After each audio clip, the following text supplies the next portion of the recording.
जबकि इसके साथ कब्र की खुदाई करवाने के लिए आने वाला दूसरा नौजवान उनका मुश्तरका दोस्त था। शाम ढल रही थी और वो दोनों गम से निढाल कब्र के पास खड़े थे।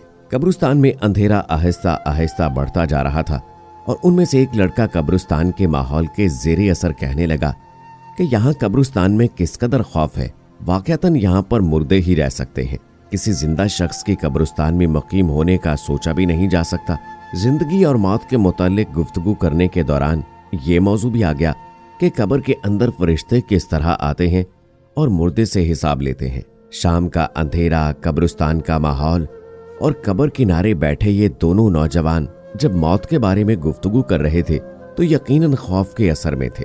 इसी दौरान जब दूसरे लड़के के मोबाइल फोन पर घंटी बजी तो वो एकदम डर गया और उसके हाथ से मोबाइल छूटकर कब्र के अंदर जा गिरा।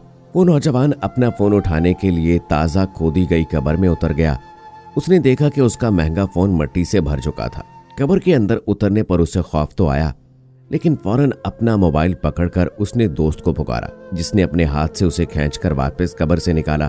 फिर ये दोनों कुछ फासले पर बैठ गए और अपने कजन की मैयत के आने का इंतजार करने लगे। वो दोनों खामोश बैठे थे कि वो नौजवान जो कब्र में उतरा था, अचानक उसके जहन में कुछ ख्याल आया। उसने अपने दोस्त से पूछा कि क्या ये कब्र के लिए मौजूद सलेबें तुम एक एक करके उठा सकते हो? उसने कहा कि हाँ बिल्कुल, लेकिन तुम ये क्यों पूछ रहे हो? उसने कहा कि मैं थोड़ी देर के लिए कब्र में उतरना चाहता हूँ ताकि ये महसूस कर सकूं कि जब कोई कब्र में होता है तो उस पर क्या गुजरती है। यूं करना कि मेरे कब्र में उतरने के बाद तुम सीमेंट की ये सलेबें कब्र पर रख देना।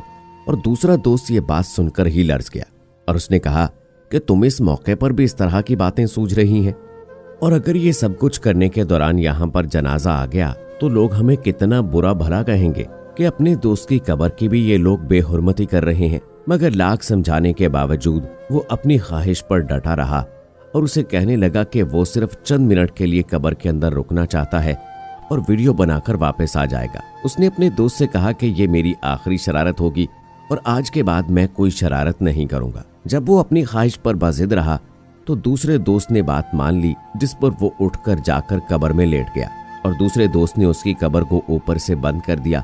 आखिरी स्लेब रखने से पहले उसने दोस्त से मजाकन कहा कि अगर तुम कहो तो मैं तुम्हारी कब्र पर मिट्टी भी ना डाल दूं, जिस पर उसने कहा कि हाँ बिल्कुल तुम ऐसा कर सकते हो। उसने अपने दोस्त की कब्र पर मिट्टी डालकर उसे बाकायदा तौर पर जिंदा दफन किया और खुद कुछ फासले पर हटकर बैठ गया, लेकिन खौफ के मारे उसका बुरा हाल था। चुनाचे फौरन चंद मिनट के बाद ही वो कब्र के पास गया और अपने दोस्त को मैसेज किया कि क्या अब ऊपर से ये सारी चीजें हटा लूं, लेकिन कोई जवाब न आया। उसने सोचा कि शायद मिट्टी के नीचे सिग्नल्स पूरी तरह नहीं आ रहे होंगे। चुनाचे उसने कॉल किया तो वाकयातन सिग्नल्स की वजह से कॉल नहीं मिल सकी। उसने जब ये सोचा कि मनो मिट्टी तले उसका दोस्त मौजूद है और हो सकता है कि ऑक्सीजन की कमी की वजह से उसे सांस लेने में मुश्किल पेश आ जाए, तो उसने फौरी तौर पर कब्र से मिट्टी उठाना शुरू कर दी। लेकिन जब वो सीमेंट की सिल उठाने लगा तो वही सिल जो अभी चंद मिनट पहले उसने खुद उठाकर वहां पर रखी थी, अब उसे उठ नहीं पा रही थी। काफी मर्तबा कोशिश के बावजूद वो अपने मकसद में कामयाब ना हुआ तो डर और खौफ के मारे वो फौरी तौर पर गोरकन की झोंपड़ी की तरफ भागा और उसे अपने साथ आने को बोला। गोरकन कब्र पर पहुंचा तो वहां मौजूद सिलें और मिट्टी देखकर उसने कहा कि मैंने आपसे कहा था कि जब जनाजा आ जाए तो मुझे जरूर बुलाइए। लेकिन जब उस लड़के ने पूरा मामला समझाया तो उसके भी होश उड़ गए। उन दोनों ने मिलकर वो सिलेबें उठाने की कोशिश की, लेकिन उनकी हैरानी की इंतहा न रही कि वो सिलें अब उन दोनों से भी नहीं उठ रही थी। अब तो उस लड़के के औसान खता हो गए और वो ज़ारों के तार रोने लगा।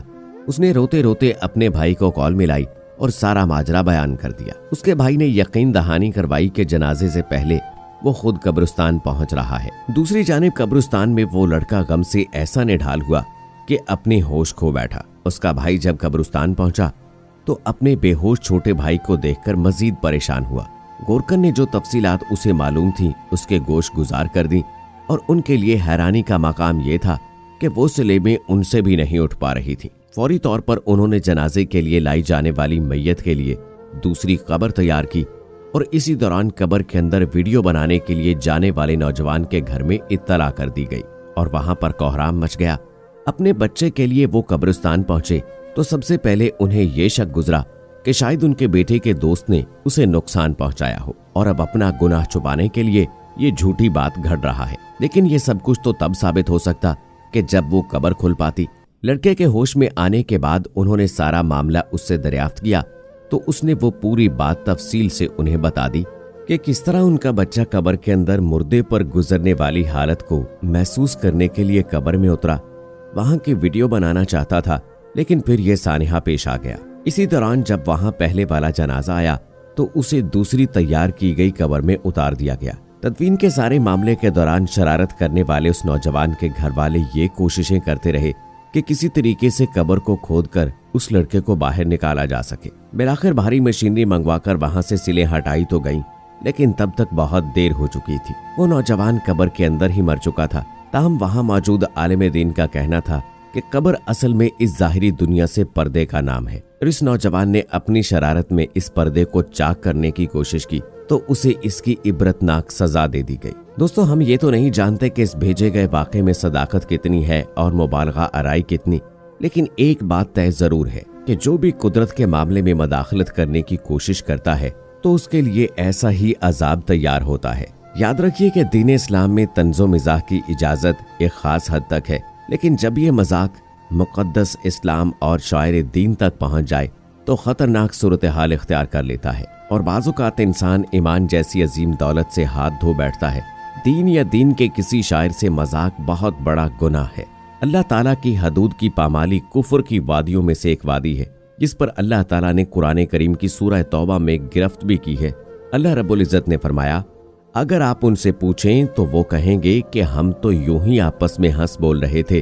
तो कह दीजिए कि अल्लाह, उसकी आयात और उसका रसूल ही तुम्हारे हंसी मजाक के लिए रह गए हैं। तुम बहाने ना बनाओ, यकीनन तुम अपने ईमान के बाद बेईमान हो गए और अगर तुम में से कुछ लोगों से दरगुजर कर भी लें तो कुछ लोगों को इनके जुर्म की संगीन सजा दी जाएगी। एक बात तय जरूर है कि जो भी अल्लाह ताला की मुकर्रर करदा हदूद से तजावुज करता है उसके लिए ऐसा ही अजाब तैयार होता है। उम्मीद करते हैं दोस्तों हमारी आज की वीडियो आपको पसंद आई होगी। इस वीडियो को लाइक करें, शेयर करें अपने दोस्तों के साथ।